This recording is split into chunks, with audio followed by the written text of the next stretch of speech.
It's All right, can official. I just say, all of you have missed a lot of incredible topics up until this point, and I'm so sad for all of you. Oh man. Yeah. Gay honey potting would be great. Yep, gay honeypotting. That's All all we we got. that's all we need to tell them about. Yeah. Oh All man. right. So, what do you want to start with? Well, let's talk about the season to date, and let's talk about some surprises and maybe not so much surprises. Have you been keeping up relatively well with the league? I know you're busy over there. Yeah. I mean, first off, I think week one obviously had its immediate storyline of Rodgers and just being like, ain't that just the way? Like, God, I can't imagine anybody was more pissed than like the NFL itself. They were just like, fuck. I mean, like we lost it immediately. But no, in terms of teams, I mean, frankly, the Bills just, I mean, yeah, they're winning, but it's just Something's not off. the same. Yeah, Yeah, it's just not the same. Like you're not seeing like the 40-15 games that you were kind of expecting. Struggling against the Baker Bucks just yeah, just that just you're just like, really? Like for right. sure? And then obviously you've got Burrow and the Bengals, with him being a bit injured. It's hard to read too much into that, but you still would have just expected like Chase and Higgins to carry a little bit more maybe. Just a little bit, Um, for sure. let's see what else off the top of my head. Yeah, the Raiders still suck. That's and good job them. It's You kind of kind of got to be enjoyable to watch that. yeah, right. Oh no. You kind of got to be impressed with the 49ers. It just injuries doesn't seem to matter, rotating roster doesn't seem to matter, fucking Mr. Irrelevant as your starting quarterback and everybody knows it going into this season, doesn't matter. For the most part, frankly, I'm surprised about the Falcons too. Ritter's starting to show a little bit of life. The defense is actually shockingly carrying until the offense can figure itself out. I think we all probably thought there'd be a little bit more from Bijan than we've quite seen, but maybe it's from just finding his rookie legs and also that offensive line just not being particularly great, and also no one cares if Ritter's throwing the ball, and also he has no one to throw it to. Um, and Jonnu Smith, what up? Wide receiver Johnny number one Smith. for that fucking offense. No one saw that coming. Oh, how about the Saints being awful? That's pretty great. I think the only Fucking thing better than fucking that than the Saints being what they are is watching Sean Payton get his shit pushed in up in Denver. That's been fantastic to watch. you know what? Both at the same time feels like a sweet cosmic karmic justice, where it's just Yeah. like that's what you get for backing an organization that supports pedophilia. And they're like, I don't. It's just like, yes, you fucking do, and they do too, and you know, and you're lying to yourselves. Oh man. You, There's something about Russ that it just it feels good to watch him get punched in the face, and then Sean Payton has the most punchable face. So like, I'm cool with both of them losing. He has a punchable personality, not Wilson. Well, I mean, Wilson's just weird, and I can't like hold that against him. But Sean Payton's a dick. Yeah. Yeah, Like and just yeah. Yes, like agreed. he's very Urban Meyery to me, where it's just like you sniff your own farts and you love it, and you Yeah. just don't talk about it. It's like Yes. you should Yeah. we just talk about the thing that we all know you do. I've enjoyed watching Denver lose a lot. Yeah. Also, Miami's offense in particular, like God, the greatest show on turf vibes right up until not, but it definitely has the horses even without A Chain Rip. Yeah. Um, and also last one, and I'm gonna say this, and I'm gonna feel a little bit dirty. How about the Browns though? Like The like Browns are eh, interesting. Go on. Watson aside, but like it's not a bad football team. Like team, Yeah. It's not a bad Overall. coach team. Yeah, and I mean again, you're talking about a team that if even if they just eke into the playoffs, they're going to probably be getting Chubb back. And I don't care what anybody says about him; they'll be like, "Oh, he's coming up." Chubb's just a machine, and if you're getting him back, and you're talking about, I mean, frankly, it's Hunt is the only running back again right now. But if they can make it to the playoffs, 9-8 or something like that, I frankly they got a chance to just keep getting better. It's the best Browns team we've seen in what, a decade? At least since the beginning of Uh, Baker's time there, right?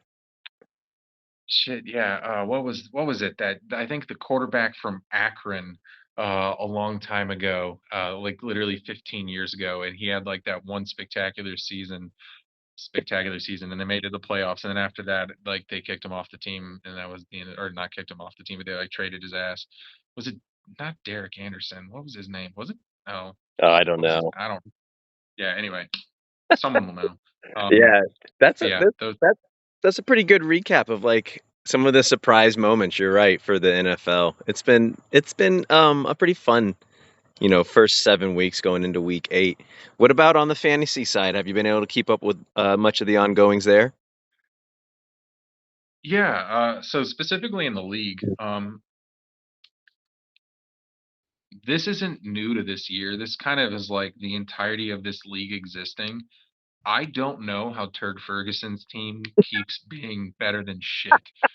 Like I don't. It's like you look at it, and it's like, yeah, I mean, there's like two or three like studs on there, but it's a huge league and it's really deep. So like you need more than that. And then you're sitting here and it's just like, how did Zach Moss and Adam Thielen win?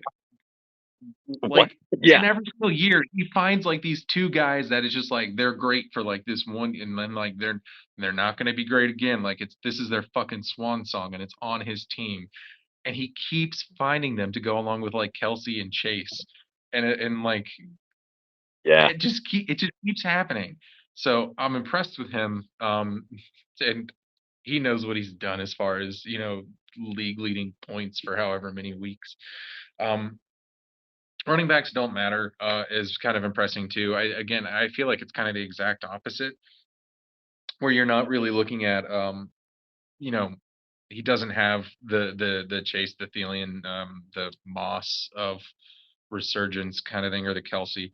But you're talking about like underperforming with guys like Christian Watson, Pickens, um, Miles Sanders, which by the way, everybody do me a favor. Go ahead and look back at the Miles Sanders trade and tell me right now, when you go look at Chubby Little Hands' team, that was a fucking fleece of a trade that gets overlooked, frankly. Anyway, and then you also have Justin Jefferson kind of being injured. So despite all of those, like his reasonable names kind of not being prominent figures in what the team's currently doing, still producing. So that's pretty good. So those are kind of like my two that I'm pretty happy with, I guess, or impressed by. In terms of bad, uh, look, man, there used to be a team in the league named the Kyler trade broke the league, right? And now we're sitting here and we're looking at a straight cash team that is where what? Hold on, what's the record? I've got written down somewhere. Um, God damn, where did what are they? 2-5? Yeah, he's 2-5. I mean, don't get me wrong, he's gonna get Kyler back. He's got some injuries, he's got some stuff. Um, but 2-5? No one would have expected that. no, Also, you're talking about Zeke underperforming. I think we all probably thought Zeke was going to do a little bit more than he has. You're talking about Calvin Ridley, and I think with Trevor Lawrence, we were all expecting that to be, like the yeah, tandem wide receiver combo. We're not seeing that. Debo Samuel's getting hurt, obviously, and kind of underperforming a bit. Just I mean, we were seeing the 49ers truly be the Christian McCaffrey show, and that's really eaten into Debo a bit. But just things like that. I mean, it's weird what fantasy does, right? Like you've yeah, got they're stuck on top of the world one minute, and then like they're still excellent NFL players, but they're just not the fantasy gods that they kind of once were. And right, you're kind of seeing that with his team. And then on the same vein, but to a really aggressive degree, and obviously we've seen that with Lind. posting that he's doing a fire sale. But you've got Mixon, which I think we all were expecting more from the Bengals offense on the whole. You've got Dalvin Cook, and I think we probably all thought the Jets with Rodgers and Cook, and oh well, is Brees going to fall off? How is he going to come back from the injuries? Is that Cook's backfield now? No. Cup obviously being injured, so you haven't been getting a whole lot out of him. Brandon Cooks on Dallas, thinking that suddenly a pairing with Dak and the other wide receivers there taking a little bit off of him, and he's been Mr. Consistent. Suddenly, you're not getting a lot out of him. 1-6, get fucked. Like the universe just shit on him, and like it's not his fault. Like that's a good team. He did a It's a good good job. team. I He, know. I he know. put that shit together, and now it's just like buy him while you can, boys. And Right. life comes at you fast. I was looking at his team when he mentioned that last week and again this week, admittedly, and part of me is still like, how is this team not crushing shit right now? And you're just like, oh well, fantasy is stupid, whatever. Them the Yeah, beats. no, fantasy decided not anymore. Yeah, I'm gonna be rude, and it wild, was like really hard. very rude. Yeah. So speaking of which, gonna be, I'm really excited, and I'm looking into the camera hard on this one. I'm really excited to see the Kirk Cousins sweepstakes, because there are some good teams that are fielding mediocre quarterbacks, and frankly, the quarterback field on the whole this year just doesn't seem like it's it. Um, and you got, I mean, he's not amazing, but you're talking about someone that you can plug and play into a slot that might be 15 to 25 points a week. And I'm excited to see what he goes for, because off the cuff, I don't think he's got a lot of value. He's an older dude. They're probably going to start looking to replace him. They keep trying to draft his backup, and they keep drafting the worst fucking people for that. So that only helps him. But you're talking about an offense that's got a decent offensive line, decent to great wide receivers. He's getting older. How long can he really kind of keep it up? How much does he go for? Lind asked, what was it? A playable quarterback? What does that mean? Baker? What, like Yeah. what? You know, did where? I'm not gonna name more names because I've got a couple in my head, but I don't want to try and influence trades or anything like that. But like, it's just like, Someone's gonna scoop what him is up for certain sure. that? And also, one of the great things that I love about this league is like people like sold their souls to like send draft picks away. Yeah, Like Lynn in particular, like I did the same thing. It's just Katie's it's part of fantasy. Yeah. suffering, yeah, I guess. But like, it's one of those things where it's just like you're talking about, like, oh yeah, 2024 pick. The dudes that got 2024 picks are fucking rebuilding their shit. So like, none of them are gonna be like, yeah, Kirk Cousins. And the people that need Kirk Cousins sold their 2024 picks 8 months ago. Yes. So Yes. so it's like, realistically, what is that exchange going to look like? And Right. that's I'm really excited to watch that. And I obviously not privy to behind the scenes conversations if they've even started yet, but I'm going to encourage everybody in the league that's possibly hurting for a quarterback, start start Game of Throning each other. Start being like, their 2025 pick is shit. My team's awful. I'm just going to win it this year, and then I'm going to tank. So that 2025 pick is going to get you a new quarterback. I'm just trying to get my money now. That's all. Like, you know, I I'm think it'll excited to be see how fun. that goes. Yeah, and we've Yeah. got the delayed trading goes on longer this season. They voted on that, I think last year or 2 years ago, so that'll go into effect. Um, yeah, it could get bloody. It could get bloody. I'm excited. And speaking of which, so sorry, just to do one more quick bit. We talked about straight cash. Does anybody try and buy Kyler? We don't know what his future looks like. What are Right. the Cardinals frankly tanking for? Is he like a 1 year guy? When he comes back, there's absolutely no way he's still not the guy in Arizona. Right. Um, does somebody maybe say, hey, I'll give you a little bit more now, and your team's going to be great next year anyway. So Yeah, I'm excited to see what the trades look like, especially as we get into the playoffs. And Eric and Katie are running away if you look at the points for category, but we're still going to have 8 people in the playoffs, and as I think all of us know, all it takes is a chip in a chair and a little bit of luck. I mean, what did we see last year? I think going into it, if I remember correctly, the team was Shitty was second seed, but highest in points for, and Yeah. got curbed by the eventual league winner out of Yeah. the seventh seed. Yeah, Mike. Mike ended up winning it all, and I think he was seventh seed or somewhere right around there. Yeah, I mean, it's for as deep as this league and as for as like, look, if we were to sit there and do like best record at the end of the season, then yeah, smart money says chubby little hands is the only bet. But there is a weird any given Sunday vibe Uh-huh. to this league because there is just so much that goes on, and like one of your studs doesn't produce, and then two other weird guys that you can't pronounce their names properly like kick off by 35 points, and like Yeah. great season, see you next year. Yeah, with us having 16 people and it being a super flex, it's just such a weird lineup. And you're right, every week is like a crapshoot, unless you're Katie or Eric right now, and it's a guaranteed high score at least until the playoffs. But Yeah, it's good yeah, stuff. and even then, not last week. Even then, not last week. So. Yeah, Um, but yeah, speaking of which, picks this week. yeah. Let me open up the app and we'll get into it. I'm not able to see your beautiful face anymore. I can see my ugly face. We're not going to do that. All right. So I'm for the guys and gals that are watching, they're able to see my screen, which is the Flea Flicker app, but we aren't able to see your screen. So you can make all the weird faces you want. You want to start with Straight Cash Homie and Paul's Wonderwolf? Yeah. So for that one, frankly, I think that's actually going to be one of the better matches this week. For that one, I have straight cash, and again, I don't want to. It's weird calling it an upset, but 4-3 versus 2-5. So obviously, and Right. I think Wonderwolf also has a better points on the season. He Scored does. and optimal. I've just gotta I feel like straight cash is gonna start turning it around. And I feel like this is the week to do it where y'all are gonna see him in the playoffs, and maybe this is gonna be the number 7 seed, and this is where he starts that run.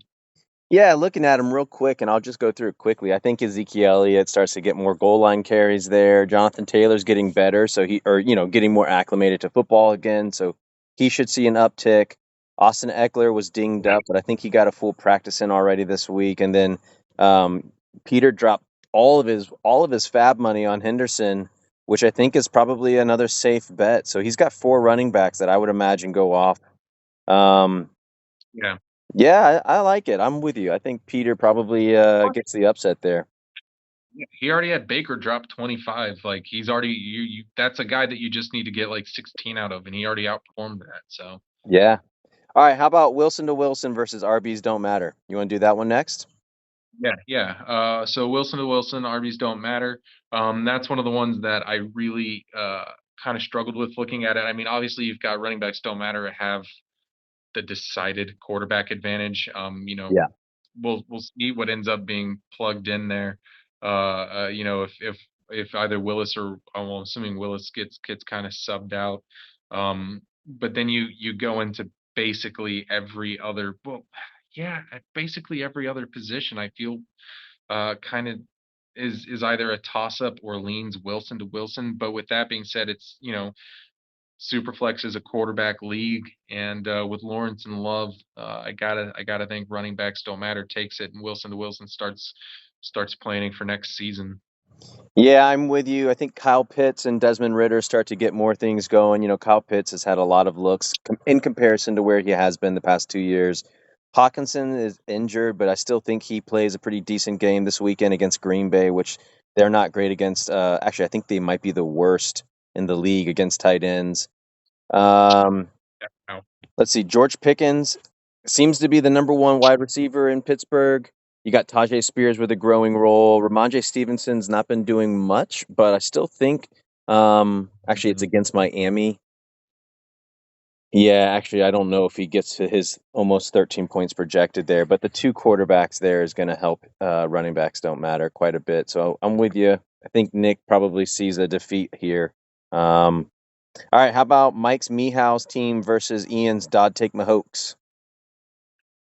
Yeah, I've got that as a pretty comfortable meow, just right off the cuff. Yeah, Again, you're the quarterback dominated or super flex league. You're talking about Daniel Jones being out, and then that's I mean it's not two true blanks, but it's one proper blank. And then you've got Tua and Stafford, and I'm gonna be honest, like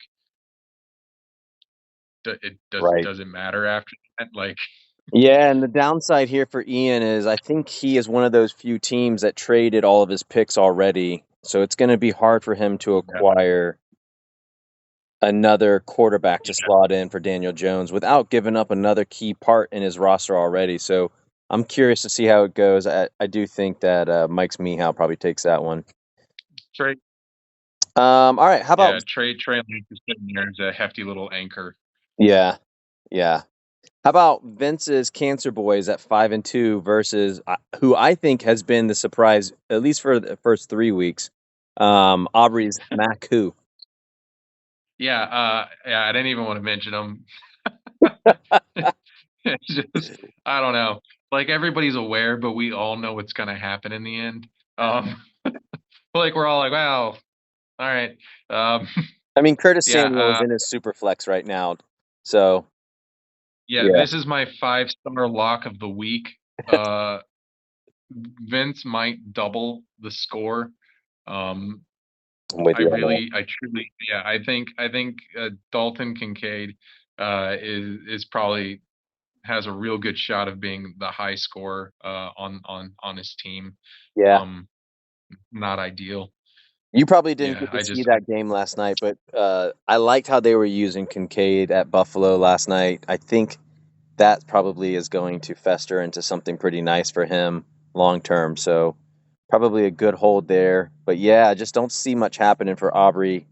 Curtis Samuel has had some good weeks, but I don't know if that warrants him being in your super flex spot. nah, and he's also dinged up. So, and Yeah. yeah, I will say. With that being said, I think the thing that I'm curious to see is how Will Levis goes in his first start into again against a pretty decent Atlanta defense. Yeah, I'll be excited to watch him. Obviously, selfish reasons here. I'm starting the Atlanta defense in a few leagues, but I'm with you. I'm excited to see how Bananarama does. Yeah, All right, we got 1-6 Linden versus 2-5 all rookie team. JP's got 20 points on the board already from a big game from our UCF favorite Gabe Davis, but Linden's projected to huh? win here. Don't mind the voice crack. I'm just hitting puberty, but Linden is projected to outscore JP 126-100 here. What do you got? I think Lynn's gonna win. I really, really do. I can't see it keep happening. Like unless a couple trades happen within the next 24 hours or something or 36 hours, Yeah, I his just team's I loaded. you just there's just no way. Again, read the names. Cousins, I'm gonna skip Darnold. Cook, Mixon, Adams, Cup, Beckham, like just Yeah, even Komet, like you just there's just no way, right? Like he's got one to of hit them's got to sometimes, figure it out. right? Yeah, yeah, and then frankly, again, like rookies are great, but we all know that they're wildly inconsistent and can also be flashes in the pan. Right. So they can look like the new hotness one week, and then hey, whatever happened to that guy? They become a trivia question 3 years later. Yeah, now I will say, just to give JP a little bit of love here, Addison had a monster game last weekend, and we got Cousins on the other Okay. team. So, I mean, that's going to be fun to watch. I do think Kendrick Bourne is starting to get some volume, which is good, but, we're talking about against Miami. That might not be great. Um, Shaheed at New Orleans started to show a little bit of promise. I think Kendra Miller is a fine guy to have, but just, not this year. Um, Yeah, Jalen Warren exactly. does Exactly. look good. I think Najee actually starts to see a bit of an uptick on the goal line going into it. But Garoppolo's dinged up pretty hard. Dobbs, he could be out any second. So giving the win to Linden here, but we'll see what happens. All right, Yeah. yours truly, Chubby Little Hands versus Sons of the Harpy. Who do you take here? This one was tough. And again, talking about the firepower and everything like that. But Puka is an insane little fella. And Mm. Lord only knows what he's capable of. In a tight end, the partial prim league, you've got Waller, who has been performing pretty damn well. Um, Again, Brees Hall is starting to find his footing quite a bit. You don't love the Tyrod Taylor and necessarily. I mean, Bryce Young has been decent for a rookie. Um, but when you've got Tyrod Taylor in your super flex spot, you're hoping one of them, does better than 12 or 13 points. Right. And so, but I really think that you've got like the home run ball potential on three guys. Um, so I am still going to go with Chubby just because Derek Carr, while not being spectacular, is kind of like that 12 to 18 point guy. Geno Smith, kind of that 12 to 18 point guy. Mr. Mustard for Miami, even though again he's made of glass. When he's in, I mean the dude just Crushes. knocks off like a 50-yard touchdown every single game. So he's worth 18. Henry, what is he going to do this game? Randomly throw another touchdown pass? Like it's just Right. Madison hasn't been spectacular, but Etienne has. You've got Hill, assuming he's able to go. Like I think they're just more home run hitters for Chubby, and so I'm going to give it to them. Yep. But I wouldn't be shocked to see Suns at a minimum keep it closer. Yeah, I'm with you. I think this will be closer than the 129 to 153 projected right there. I do think a lot of it depends on Tyrod Taylor having a good game or a decent game. Tell me real quick, we didn't touch on him, but Derrick Henry, there's a lot of speculation that he might get traded to the Ravens. Obviously, that's a pretty juicy trade idea, a rumor for you, but you think Derrick Henry gets traded? I imagine he does, but I honestly can't even imagine where. Again, what are the Ravens? The Ravens don't necessarily have a spectacular history for giving up quite a lot on the offensive side. I mean, it's a bit of a meme at this point regarding their wide receivers. And they've invested a non-insignificant amount in their running backs, but at the same time, you've got a dude, Gus Edwards, that's, you know, we've got Derrick Henry at home. It's Gus Edwards, kind of thing. Um, I don't know if I think it's this that would be one of the better in the NFL than it is for fantasy purposes, just because of the way that their offense Right. is going to be run and Yeah. the fact that you've got Lamar. And we all know that Henry's the ground and pound. I'm going to wear you down and beat you up. And how do you pair that with the lightning of Lamar, who's probably going to poach some of his touchdowns? Yeah, that's a good take. I think you're right on. I think Derrick Henry does prosper from high volume, and I'm not sure he'd get it there at the Ravens. We'll see. We're only about a week out. Not even a week. It's Yeah, Monday, I think.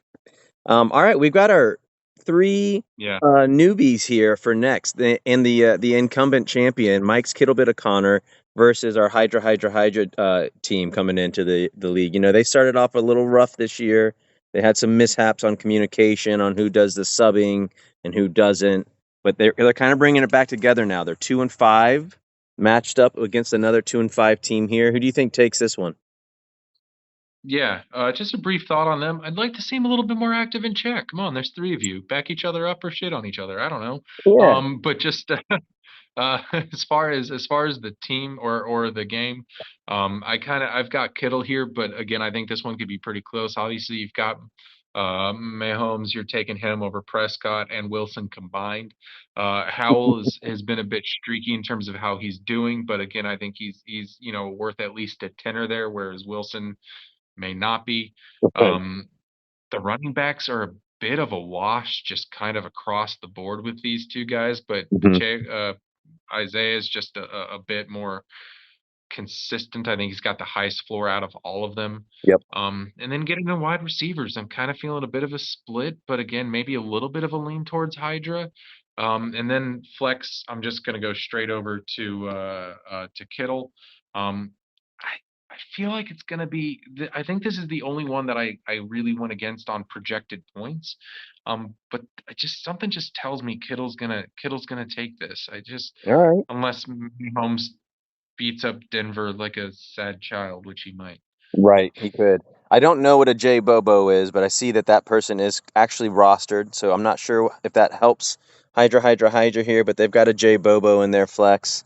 Um, yeah, I mean it's weird on their wide receivers and their flex. You got Devontae Smith and T Higgins, two wide receiver twos on some of the most productive offensive units out there right now, and both of them seem to be struggling. So I am Yeah. interested to see what happens. I would imagine this also comes down um, pretty close here. Amari Cooper, I've always had this take on it on him. He's a 50-50 guy, meaning 50% of the time he's going to do well, 50% of the time he's going to disappear. So the projection here with 10 points to me kind of splits the needle, splits the thread, I guess, however you want to say it. But it seems like he's right in the middle. So Real Tyler Lockett vibes. yeah, I could see that. I could see that. Ayuk's done well, but you're right. Isaiah Pacheco might be the piece to have here outside of Patrick Mahomes. Um, Yeah. where do I go here? You know what? You went, Mike. I'll be a Yep. contrarian here. I'll go with the Mahomes owner and say Mahomes carries him. Hydra for that one. No, honestly, I think that's the safe bet. Frankly, I really do. But I don't know. Yeah. I don't know. I'm just feeling it.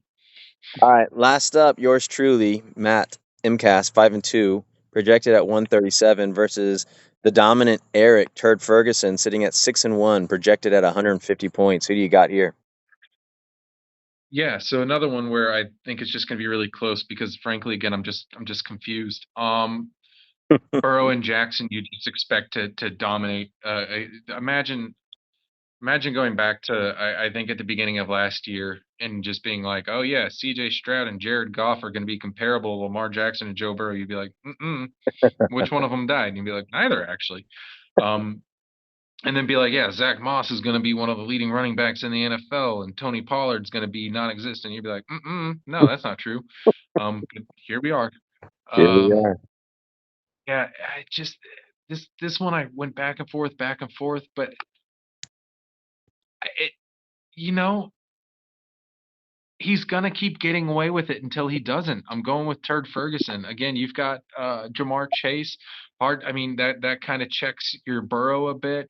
You've got Kelsey, which just does Kelsey things. You've got Swift and Moss again, who Moss is gonna still get a little bit of his till he doesn't. Swift, I think, is I think people were just in general a little bit lower on him, if I remember correctly in the chat. Yep. Even prior to the season, people were talking about running back by committee, and it's just like Swift is bar none the most talented person in that backfield, and we're starting to see that, or we very clearly see that now. Goff is a new man still in Detroit. C.J. Stroud has been a really impressive rookie. Um, I really, I just think until somebody stops him, he's going to keep getting away with it. I got Turd here, but narrowly. Yeah, I switched back over so I could see you, but I'm with you. I think obviously the quarterbacks are hard to argue against, but Olave is not doing as much, and I think he's probably a bit in the doghouse from some of the stuff I saw last week with Derek Carr. Um, Yeah. Tony Pollard's not as running as much as I'd like, which is so What strange. happened? I don't know. It's very frustrating. I like to see Javonte Williams coming back. It seems like he's getting healthier and starting to run a little bit better, but I just don't think it's going to matter. I think Eric does take that one as well. I feel like for him in particular, the defense just lets him down. Like the moment that teams get to a two-touchdown lead, they're forcing them into position to really be more aggressive through the air, and we're just not seeing it because frankly the game flow hasn't benefited them at all. I know, bizarre, but we'll see. Anything else that you want to talk about? You want to shout out anything before we close it up? I mean, I don't want to get too serious about nothing. But yeah, I guess just a quick brief shout out. No matter what you've got going on in your life, donate and do something. That doesn't necessarily mean it has to be money, but you've got skill, if you've got a time, if you've got extra cans in your pantry, it doesn't have to be to a war. Maybe it's just got to be to a food pantry down the street or somebody that's just on the side of the road and you got a nickel in your pocket. Just a little bit of something wherever you can make the world a little bit of a better place because it's hard enough as it is.